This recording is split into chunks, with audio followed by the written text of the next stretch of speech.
सुनो देश के प्यारे बासी हमारी बात का ध्यान लगाए, आकर देखो हमारी यूपी बाबा रहे सरकार चलाए, हिया बने सरकारी स्कूल बिल्डिंग देखा खूब लहराए।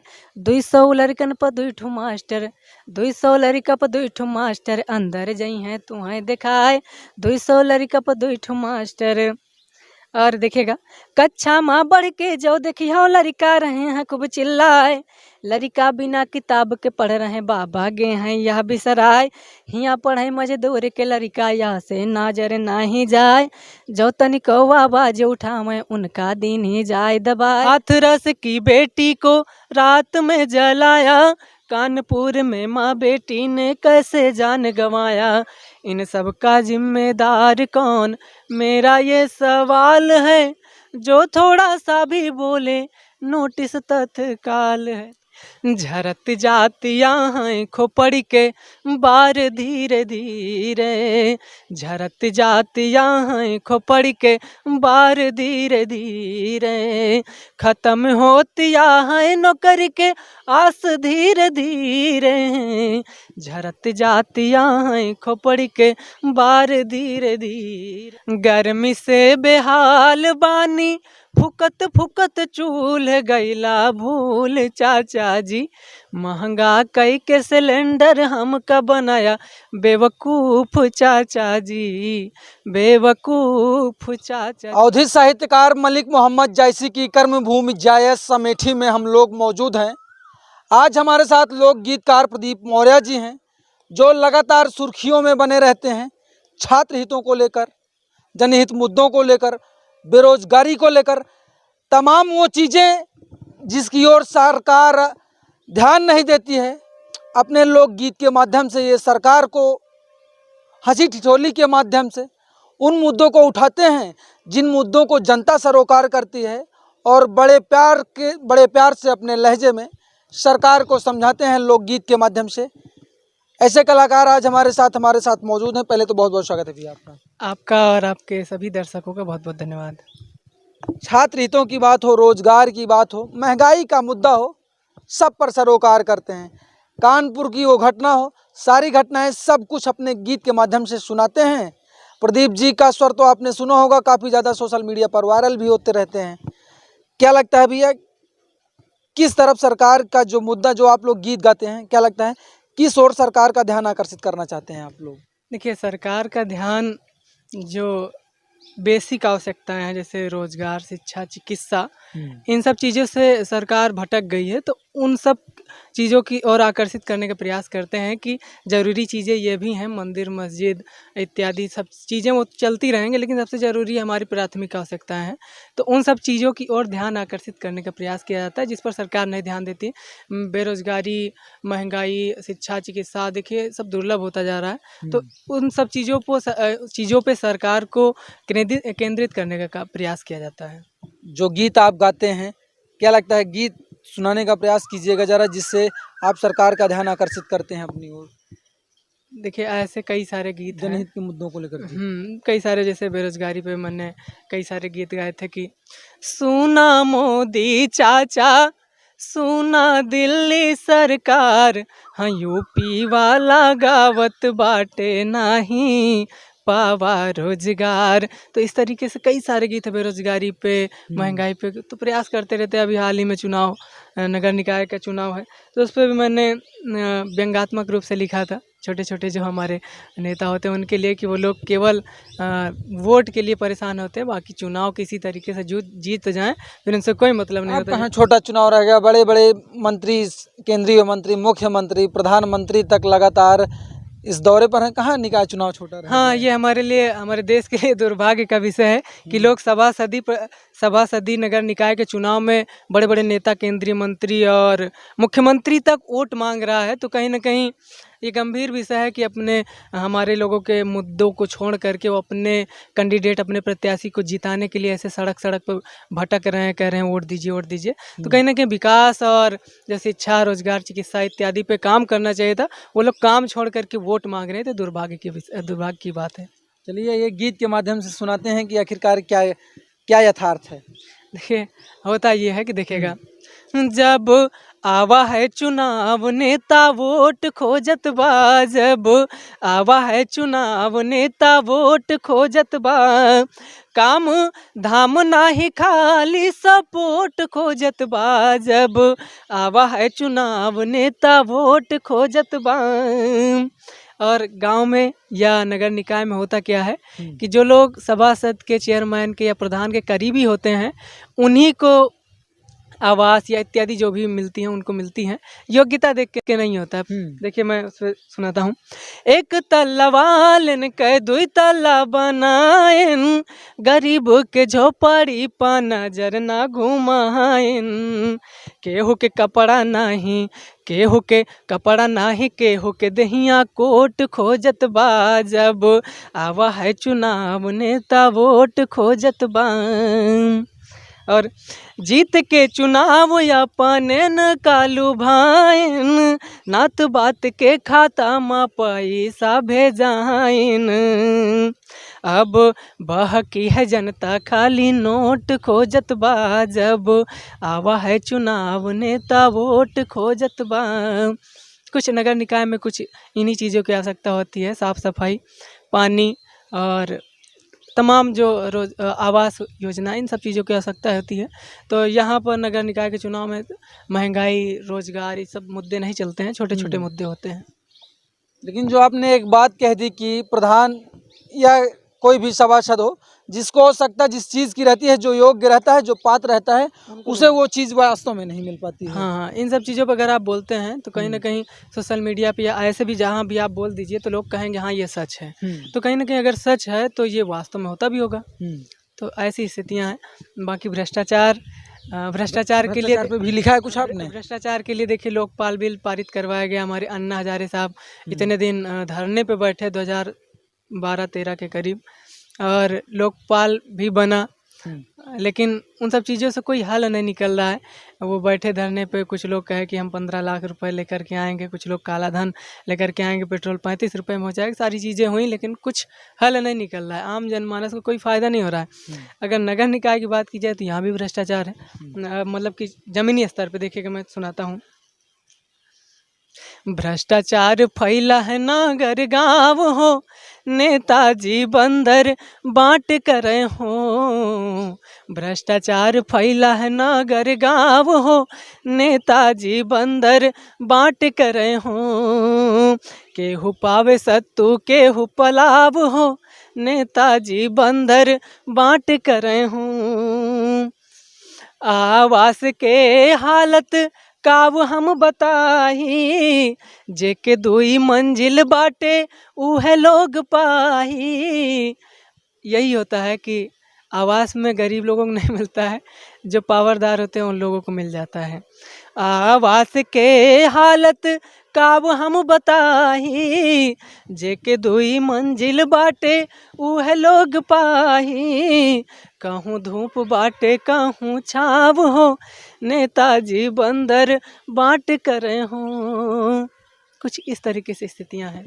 यही हाल शौचालय में भी देखा जा रहा है। अगर आप देखते हो गांव-गांव आप तो जा रहे हैं कि जो योग्य है उसको जो योग्य है उसको नहीं मिल रहा है, जो अयोग्य हैं उनमें जाके लिख दिया जा रहा है शौचालय पहले से बना है, मर्यादा भवन लिख दिया जा रहा है। देखे हैं कि नहीं ऐसा कहीं? हाँ, ऐसा आप जब देखें तो हम भी देखे हैं, क्योंकि हम भी गांव में रहते हैं। तो लोगों के पास जो बने हुए हैं उन्हीं को पैसे भेज के उसी पे लिख दिया जाता है कि ये मर्यादा भवन लिख दिया जाता है, पहले से बना रहता है। इज्जत घर या लाभार्थी का नाम इत्यादि लिख दिया जाता है, पैसा पास करवा लिया जाता है। ऐसे तो नरेगा में भी होता है कि लोग काम करने नहीं जाते हैं और उनके खाते में भेज दिया जाता है।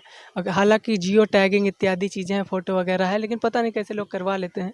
5,000 खाते में भेजा गया तो 1,000 लाभार्थी को दे दिया, 4,000 प्रतिनिधि साहब ले लिए। तो ऐसे होता है, पता नहीं सरकार को दिखता है नहीं, दिखता तो ज़रूर होगा, इग्नोर करते होंगे क्योंकि जब सभी लोग ऐसे हैं तो कौन आवाज़ उठाए। क्या लगता है अगर बेरोजगारी की बात की जाए, बच्चे टेट पास हैं, सीटेट पास हैं, बीएड किए हुए हैं, लगातार डीएलएड, कई भर्तियां हैं, एसएससी से लेकर सब कुछ सरोकार कर रहे हैं, बच्चे संघर्ष कर रहे हैं, लेकिन फिर भी क्या लगता है अगर रोजगार की बात की जाए तो कैसे देखते हैं जो सिचुएशन है अभी? रोजगार की बात की जाए तो जब चुनाव आता है तभी वैकेंसी आती है। अभी पिछला चुनाव 2019 में हुआ था, तो 2018 में जितनी वैकेंसी थी सारी ओपन कर दी गई थी, चाहे रेलवे की हो चाहे जिस भी विभाग की रही हो। शिक्षक भर्ती भी आई थी उसमें, जिनमें शिक्षा मित्रों को बाहर किया गया था, उसी को फुलफिल किया गया था। 2 बार वैकेंसी ला करके 69,000 और 68,500। तो हालांकि ये भर्ती तो कंप्लीट हो गई, कुछ भ्रष्टाचार भी हुआ उसमें, आरक्षण घोटाला इत्यादि तमाम तरीके से कोर्ट केस में फंसी। और उसके बाद रेलवे में 1 लाख वैकेंसी आई थी ग्रुप डी की, आज तक उसका आता पता ही नहीं है। एनटीपीसी में वैकेंसी आई थी, रेलवे एनटीपीसी की, तो हालांकि उसमें कुछ भर्तियां हुई हैं। तो इस तरीके से केवल नाम मात्र की भर्तियां कराई जा रहे हैं, बाकी कोर्ट केस इत्यादि में फंसा दिया जाता है। पहले एक ही चरण में भर्तियां हुआ करती थी, अब कई चरण में होने लगी, कोर्ट केस तक उसमें आ गया क्या है। लगता है बेरोजगारी को लेकर जो गीत आप लिखते हैं, सुनाइएगा जरा। बेरोजगारी में ये है कि मैंने लिखा था कि बच्चे तैयारी करते करते काफ़ी दिनों से परेशान हो जाते, वैकेंसी नहीं आती है, तो मैंने उसमें थोड़ा सा कल्पना की थी कि ये था कि झरत जाती यहाँ खोपड़ी के बार धीरे धीरे, झरत जाती यहाँ खोपड़ी के बार धीरे धीरे, खत्म होती यहाँ नौकरी के आस धीरे धीरे, झरत जाती यहाँ खोपड़ी के बार धीरे धीरे, नेवी के उम्र बीती आर्मी के बीती, दरोगा के टूटा विश्वास धीरे धीरे, झरत जाती यहाँ खोपड़ी के बार धीरे धीरे। कुछ इस तरीके से स्थितियाँ हैं। अगर बात बुलडोजर की करें तो प्रचलन में है आजकल बुलडोजर, और योगी जी कहते हैं कि भरे सदन से मिट्टी मिला देंगे। क्या लगता है कि जो बुलडोजर नीति है कैसे देखते हैं? अगर आप एक लोक गीतकार हैं तो कैसे इसको आप देखते हैं, क्या लगता है? देखिए, कहीं न कहीं ये तो यदि ऐसे कह के किया जाता है तो कहीं न कहीं पहले से ही लगता है कि बदले की भावना से काम किया जा रहा है, संवैधानिक रूप से नहीं किया जा रहा है। कोर्ट है, संविधान है, जजेज हैं, यदि उनको इतना पैसा दिया जा रहा है तो उनका उपयोग करना चाहिए, लेकिन ऐसे मिट्टी में मिला देना, बुलडोजर चला देना कहाँ संवैधानिक है। कुछ ऐसे गलतियाँ भी हो जाती हैं, जैसे कानपुर में गलती हुई थी। जो अतिक्रमण किए थे लोग, क्या बिल्डिंग बनाने के लिए नहीं किए थे, अपना जीवन यापन करने के लिए किए थे।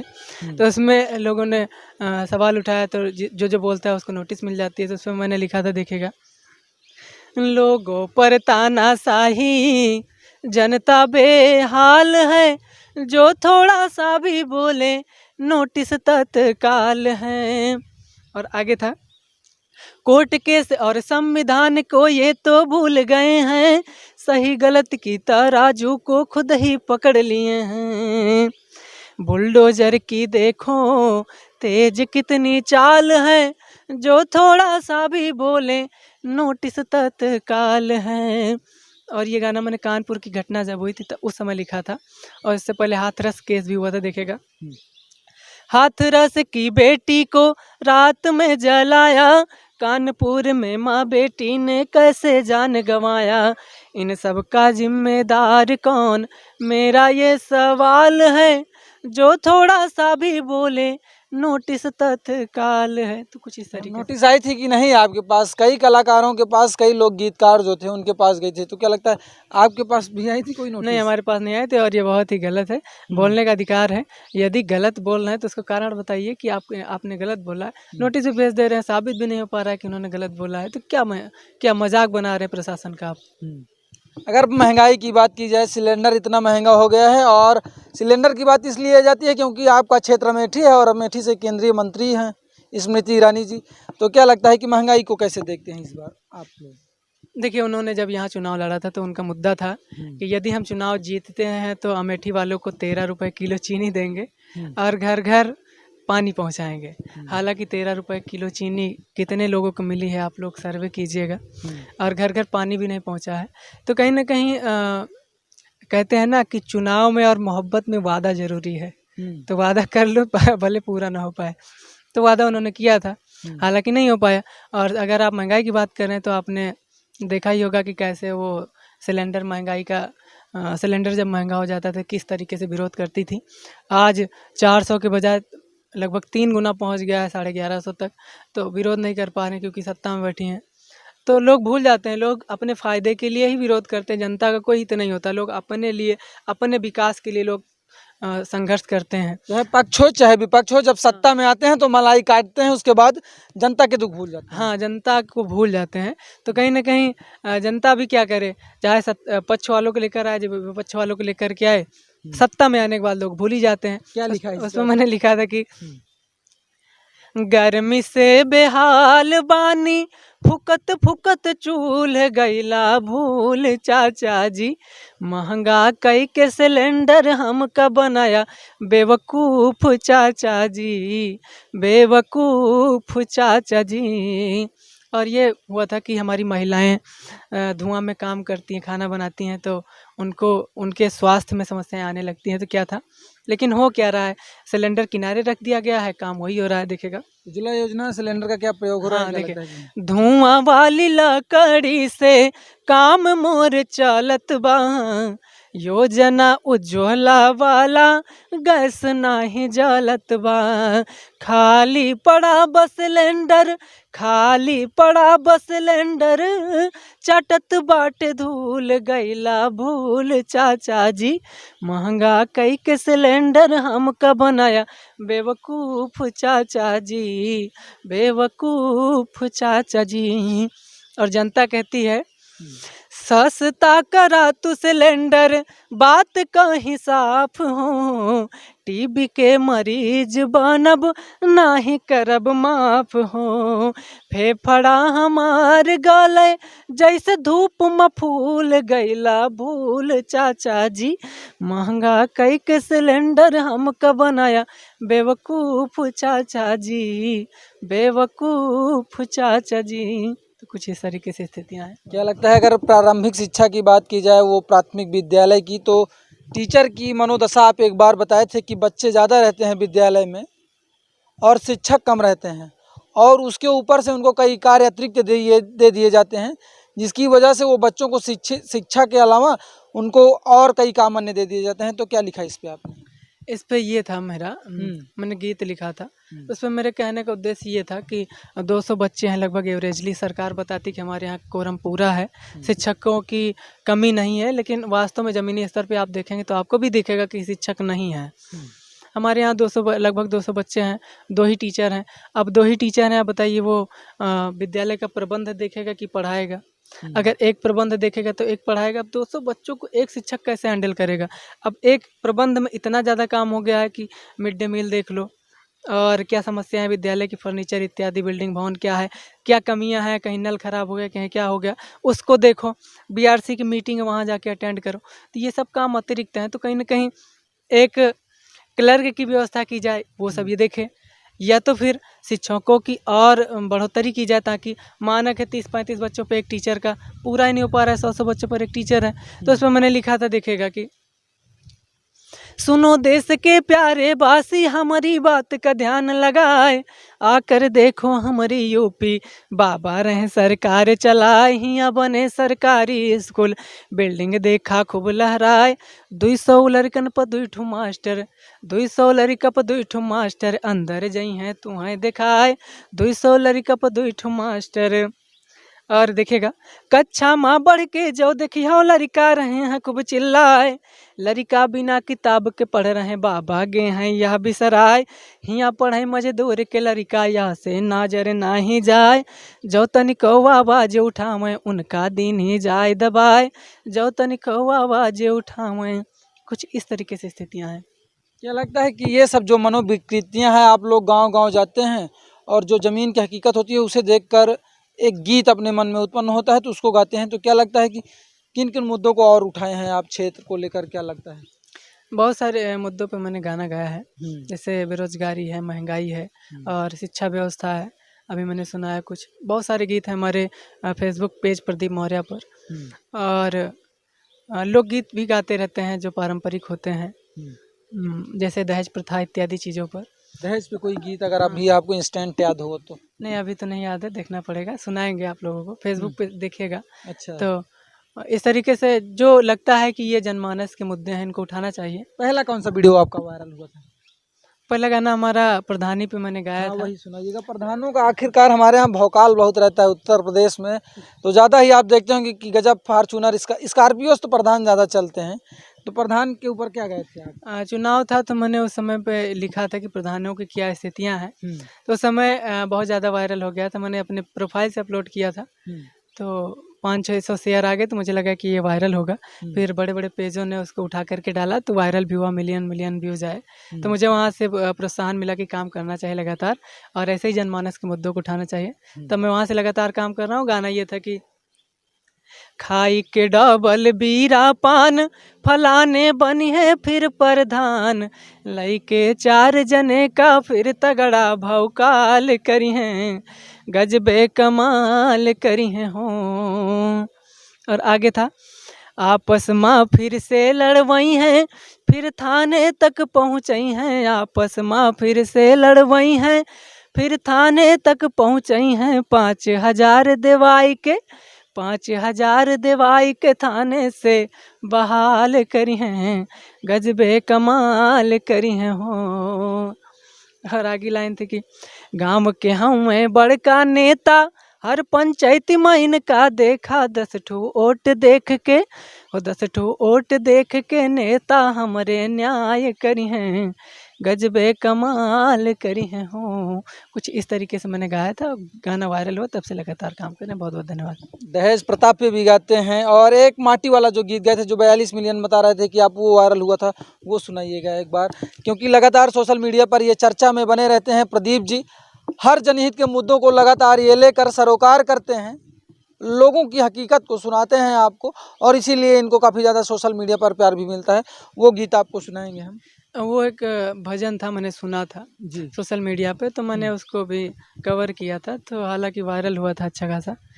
अभी आप बता ही रहे हैं। तो देखिए गीत था, मान मेरा कहना नहीं तो पछताएगा, मिट्टी का खिलौना मिट्टी में मिल जाएगा, मान मेरा कहना नहीं तो पछताएगा, मिट्टी का खिलौना मिट्टी में मिल जाएगा, मात पिता सब कुटुंब कबीला विपदा पड़े पर कोई न किसी का, एक दिन हंसा अकेला उड़ जाएगा, मिट्टी का खिलौना मिट्टी में मिल जाएगा, मान मेरा कहना नहीं तो पछताएगा, मिट्टी का खिलौना मिट्टी में मिल जाएगा। यथार्थ यही है, मिट्टी का खिलौना मिट्टी में ही मिल जाएगा, यही यथार्थ है।